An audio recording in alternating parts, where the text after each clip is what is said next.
Hi, this is Java Expert Training Program powered by Credible Academy. My name is Mohsin Ahmed. I am trainer and founder.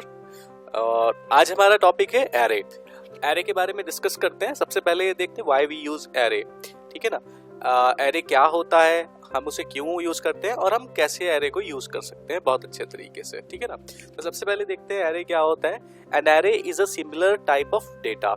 Array जो है वो similar type का data होता है। ठीक है ना, चलिए आगे चलते हैं। You can create an array that can hold hundreds of value of same data type.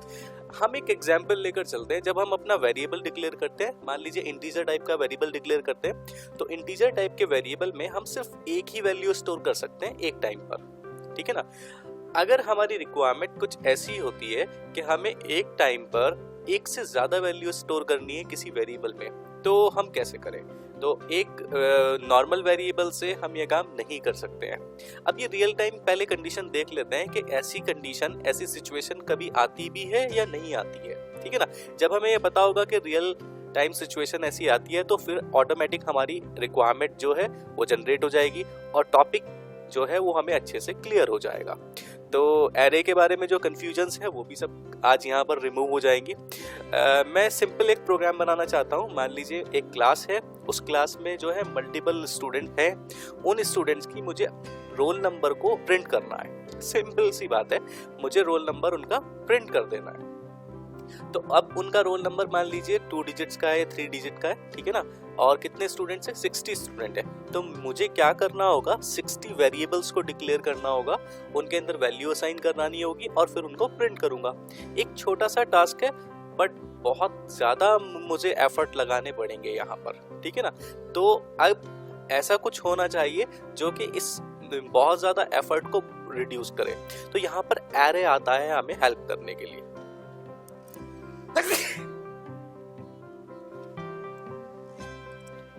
तो यहाँ पर एरे कैसे हमारी हेल्प करता है मैं वो बताता हूँ। तो आपने सेकंड पॉइंट में देखा, you can create an array that can hold hundreds of value of same data type. अगर मान लीजिए वो आईडी है तो सभी सब एक अगर वो इंटीजर टाइप की है तो जितने भी मेरे पास स्टूडेंट्स हैं, 100 हैं, 200 है, 500 है, जितने भी मेरे पास स्टूडेंट है, मैं उतने का एक एरे क्रिएट कर लूंगा और एक सिंगल लाइन के अंदर मेरा ये काम हो जाएगा।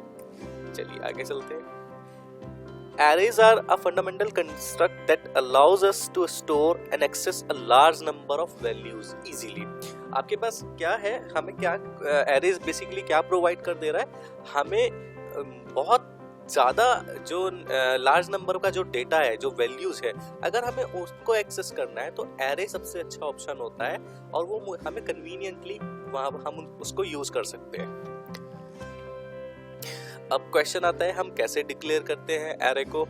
ठीक है ना, एरे को डिक्लेयर करने का तरीका ये होता है, आपको डेटा टाइप लिखना है, उसके बाद आपको स्क्वायर ब्रैकेट्स लगाने हैं, फिर आपके वेरिएबल का नाम इज इक्वल्स टू एक यहाँ पर ऑपरेटर यूज होने वाला है, न्यू ऑपरेटर। अभी तक आपने न्यू ऑपरेटर स्कैनर वाली क्लास में देखा है जब हम ऑब्जेक्ट बनाते हैं। ठीक है ना, तो ये सेम यहाँ पर भी लगेगा। हम यहाँ पर न्यू क्यों लगा रहे हैं, क्योंकि ये एक रेफरेंस टाइप है। ठीक है ना, तो हम इस रेफरेंस टाइप का इंस्टेंस क्रिएट कर रहे हैं। ठीक है ना, और इसके बारे में और डीप हम बात करेंगे जब हम क्लासेस एंड ऑब्जेक्ट समझ रहे होंगे। और सेम डेटा टाइप को उसके बाद लिख देना है और अब आपको यहाँ पर इस जगह पर यहाँ पर आपको साइज भी पुट करना है। ठीक है ना, स्क्वायर ब्रैकेट के अंदर यहाँ पर आपको साइज पुट करना है। मैंने नॉर्मल स्ट्रक्चर बनाया है, मैं प्रैक्टिकल करके दिखाता हूँ आपको। ठीक है ना, यहाँ पर डेटा टाइप क्या है, कोई भी प्रिमिटिव टाइप हो सकता है या कोई भी रेफरेंस टाइप हो सकता है, आप किसी का भी एरे बना सकते हैं। एरे नेम क्या है, एरे नेम एक आइडेंटिफायर है। आप कुछ भी रखिए, जैसे आप वेरिएबल का नाम रखते हैं, जैसे आप फंक्शन का नेम रखते हैं, वैसे ही यहाँ पर आप एरे का नेम रख सकते हैं। ठीक है ना, आप डबल का आप सिर्फ डिक्लेयर कर सकते हैं, आप डबल का बना सकते हैं, फ्लोट का बना सकते हैं, कैर का बना सकते हैं, किसी भी चीज़ की एरे आप बना सकते हैं जितनी भी आपके पास डेटा टाइप्स अवेलेबल है या फिर रेफरेंस टाइप अवेलेबल है। ठीक है ना, डबल एरे बनाने के लिए आपको ऐसे यूज करना होगा। ठीक है ना, एग्जाम्पल के लिए मैं बता देता हूँ, यहाँ पर double square brackets data is equals to new double square bracket के अंदर आपको साइज लिखना है। ठीक है ना, यहाँ पर मैंने मेंशन किया है साइज, हमें 10 बेसिकली वैल्यूज चाहिए तो मैंने यहाँ पर 10 पुट किया है। चलिए नेक्स्ट चलते हैं। कैसे काम करता है बेसिकली एरे? एरे में जब भी आप एरे की वैल्यूज डालेंगे वो इंडेक्सिंग सिस्टम पर काम करता है। आपको पता होना चाहिए इंडेक्सिंग हमेशा 0 से स्टार्ट होती है, ठीक है ना। तो जो पहला एलिमेंट जाकर सेट होगा वो 0 इंडेक्स पर हो जाएगा, ठीक है ना। जो भी आप XYZ एरे बनाएंगे उसका पहला एलिमेंट 0 इंडेक्स पर होगा और उसका लास्ट एलिमेंट जो भी साइज आपने रखा है साइज -1 पर होता है, ठीक है ना। तो जैसे हमने एक इंटीजर लिया है, इंटीजर एज लिया है और यहाँ पर हमने एक थोड़ा सा चेंज किया है। पहले हमने क्या किया, इंट के बाद स्क्वायर ब्रैकेट्स लगाए, अब वेरिएबल के बाद हमने स्क्वायर ब्रैकेट्स लगा दिए। तो क्या ऐसा लिख सकते हैं? बिल्कुल लिख सकते हैं। ये सिंटैक्टिकली रॉन्ग नहीं है, ऐसा आप लिख सकते हैं। लेकिन बेस्ट ऑप्शन ऐसा होगा कि आप डेटा टाइप के सामने ही इसको स्क्वायर ब्रैकेट्स को लगाएं, ठीक है ना। लेकिन अगर आप वहां पर नहीं लगा रहे हैं, आपने वेरिएबल के सामने लगा दिया है, तो भी गलत नहीं होगा, ठीक है ना।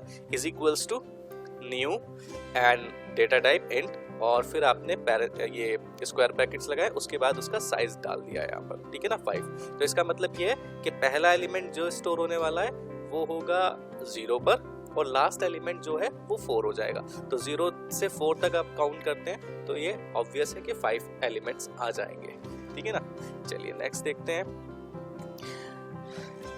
एज जो है, एज की जो इंडेक्सिंग बन रही है, एज की 0 इंडेक्स, एज का 1 इंडेक्स, एज 2 इंडेक्स, ऐसे ये आपका स्टोर हो जाएगा, एक मेमोरी एलोकेट कर देगा, ठीक है ना। और ये मान लीजिए यहाँ पर आपने जो भी कुछ वैल्यूज डाली है 0 1 2 3 4 XYZ, ये पहला एलिमेंट कहलाता है और ये लास्ट एलिमेंट कहलाता है। तो ऐसे हम अल्टीमेटली क्या करते हैं, ऐसे हमारा एरे डिक्लेयर होता है और मेमोरी स्टोर होती है जाकर, ठीक है ना।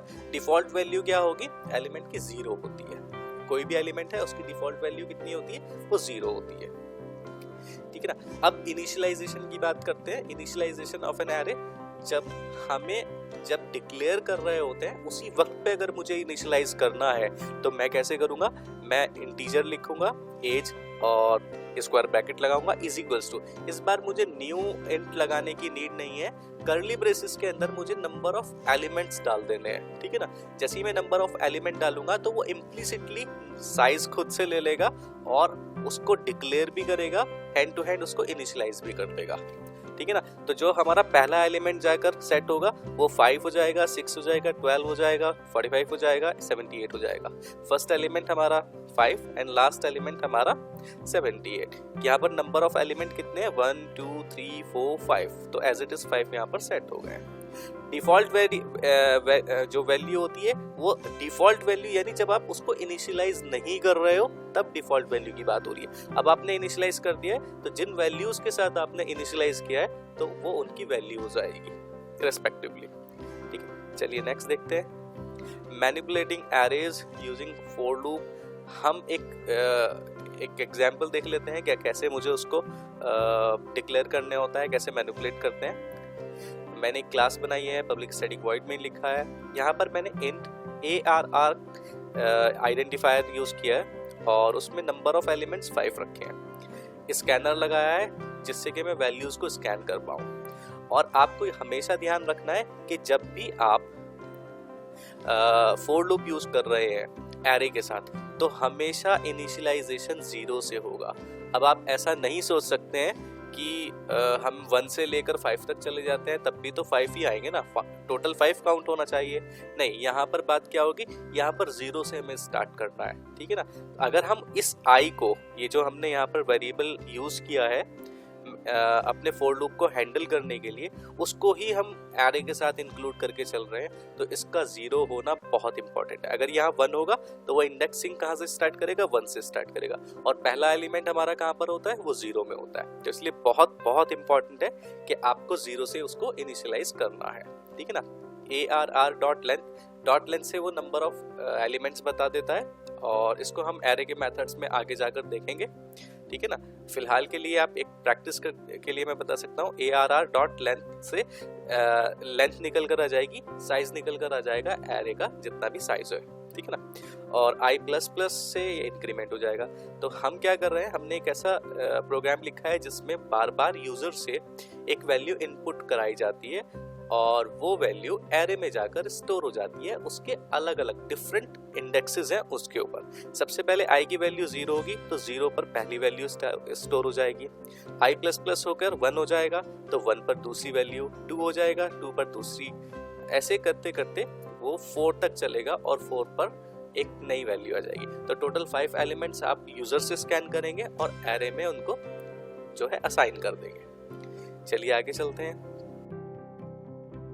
यहाँ पर हमने क्या किया है, यहाँ पर अब एरे को हम प्रिंट भी करा रहे हैं। अभी तक तो हमने सिर्फ उसको यहाँ पर स्कैन कराया है और इस बार हम उसको प्रिंट करा रहे हैं। प्रिंट कराने के लिए वापस हमारे पास एक लूप की जरूरत होगी, क्योंकि हमें अब अल्टीमेटली 5 एलिमेंट्स को ही प्रिंट करना है। ठीक है ना, मैंने फोर लूप लगाया, आई की value 0, i less than equals to 5 और system dot out dot println में आपने क्या किया, एरे की जो है 1 इंडेक्स से, पहले इंडेक्स से यानी जो 0 इंडेक्स है वहां से लेकर एंड तक जितनी भी वैल्यूज है सबको लाइन बाई लाइन आपने प्रिंट करा दिया। ठीक है, चलिए आगे चलते हैं। कुछ क्वेश्चंस हैं जो आपको जब मैं प्रैक्टिकल करा दूंगा उसके बाद एक बार ट्राई करने होते हैं, तो एक बार क्वेश्चंस देख लीजिए। Scan an array and print the sum of entered element, scan an array and print the average of entered elements, scan an array and find the maximum and minimum value. एक आपको array scan कराना है, उसमें से check करना है कि maximum value कौन सी है और मिनिमम वैल्यू कौन सी है। Scan an array and check the value which is entered by user is there और नॉट, दैट इज फाउंड और नॉट फाउंड। बेसिकली क्या मतलब है इस क्वेश्चन का, आपको एक एरे स्कैन कराना है, उसके बाद एक वैल्यू स्कैन कराना है और उस वैल्यू को चेक करना है कि वो एग्जिस्टिंग एरे में है या नहीं है, यानी एग्जिस्टिंग एरे में वो आप मिल रही है या नहीं, मैच हो रहा है या नहीं हो रही है। और अगर मैच हो रहा है तो फाउंड आंसर आए और अगर नहीं हो रहा है तो नॉट फाउंड आए। ठीक है ना, चलिए नेक्स्ट क्वेश्चन देखते हैं। Scan an array and print it in ascending order and descending order. एक एरे को स्कैन कराना है, उसको असेंडिंग ऑर्डर में प्रिंट करना है और डिसेंडिंग ऑर्डर में, क्योंकि जब आप एरे स्कैन कराते हैं तो वहां पर कोई ऑर्डर नहीं होता है, सिंपल बबल सॉर्ट में ये काम हो जाएगा। Scan an array and delete it's element which is entered by user. एक एरे को स्कैन कराना है और उसके बाद एक यूजर से दोबारा इंडेक्स एंटर कराइए, एक वैल्यू एंटर कराइए जो कि इंडेक्स होगी एग्जिस्टिंग एरे की, और जो भी इंडेक्स यूजर एंटर करेगा उसके ऊपर, उस पर्टिकुलर इंडेक्स के ऊपर जो भी एलिमेंट पड़ा है उसको डिलीट करना है आपको। ठीक है ना, सिंपल है। अगर एरे जो है वो 10 एलिमेंट की है और उसकी 5th इंडेक्स पर 5 इंडेक्स पर कोई वैल्यू पड़ी है, एग्जाम्पल के लिए ले लेते हैं, वैल्यू वहां पर पड़ी है 7, तो यूजर ने जो है 5 एंटर कराया, तो 5 के ऊपर जो वैल्यू पड़ी है 7 उसको डिलीट कर देना है। तो अब नंबर ऑफ एलिमेंट जो है वो 9 हो जाएंगे और वो जो वैल्यू थी जिस इंडेक्स पर यूजर ने बोला है आपको डिलीट करने के लिए, वो डिलीट हो जाएगी, सिंपल।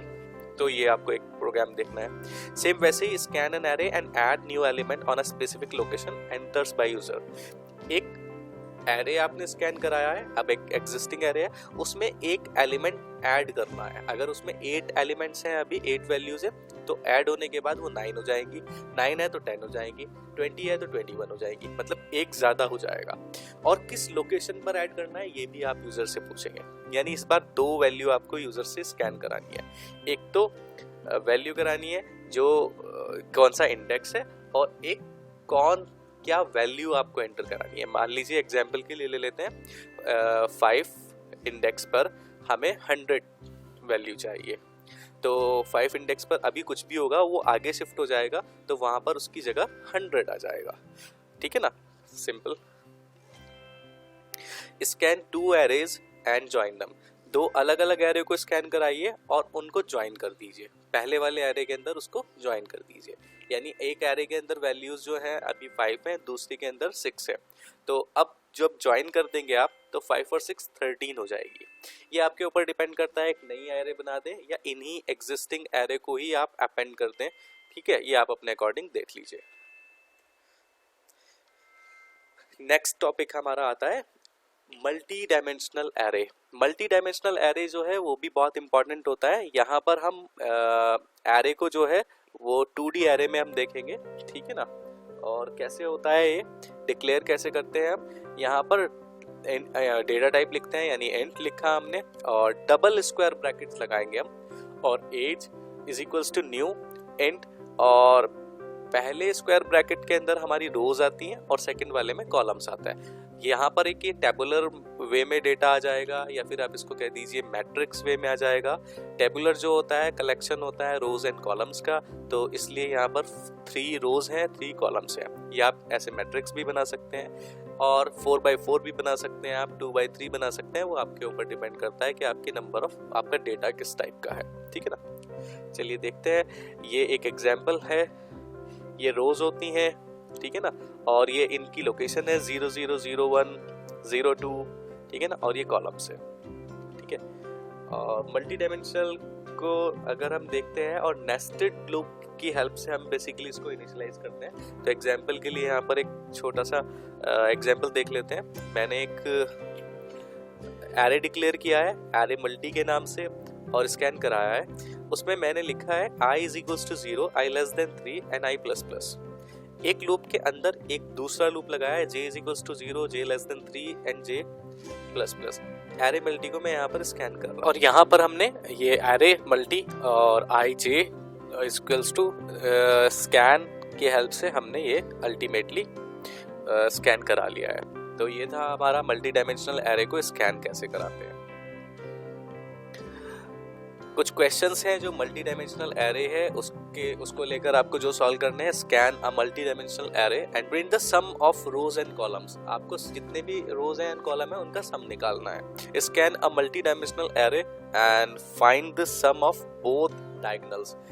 ठीक है, आपने देखा होगा एरे में दोनों डायगोनल्स होते हैं। ठीक है ना, जो मैट्रिक्स होती है 3x3 की मैट्रिक्स है, 2x2 की है, 4x4 की है, तो उसमें डायगोनल जो होंगे उन दोनों डायगोनल का सम करके दिखाना है आपको। Scan 2 multi dimensional array and sum of the 2 arrays. आपको 2 अलग अलग एरे लेना है, ठीक है ना, 2D एरे 2 लेने हैं, दोनों का सम करना है, थर्ड में आपको वैल्यू स्टोर करानी है। Scan a multi dimensional array and transpose it. Rows को कॉलम्स में कन्वर्ट कर देना है, कॉलम को रोज में कन्वर्ट कर देना। Scan a multi dimensional array and solve the multiplication of matrix. आपने 11th में अपने 12th में ऑलरेडी मल्टीप्लिकेशन ऑफ मैट्रिक्स किया होगा। ठीक है ना, रोज का कॉलम से मल्टीप्लिकेशन करते हैं, ठीक है ना, एक थर्ड मैट्रिक्स बनकर आ जाता है। सेम काम आपको यहाँ पर करना है, ठीक है ना। और ये जितने भी क्वेश्चंस हैं इनको ट्राई कीजिए, कोशिश कीजिए खुद से करने की, कोई हेल्प नहीं लेनी है आपको। मोस्ट ऑफ द क्वेश्चंस जो है मैं ऐसे बता देता हूँ जिससे कि आपके नेक्स्ट क्वेश्चन सॉल्व हो जाते हैं, ठीक है ना। चलिए, नहीं होगा तो फिर मैं आपको इसको अच्छे से एक्सप्लेन करके बताऊंगा। Copy from one multi dimensional arrays element to another. एक एलिमेंट, एक 2D एरे के एलिमेंट्स दूसरे 2D एरे में आपको कॉपी करने हैं, ठीक है ना। चलिए, और इतना ही रखते हैं इस वीडियो के अंदर। Thanks for watching this video.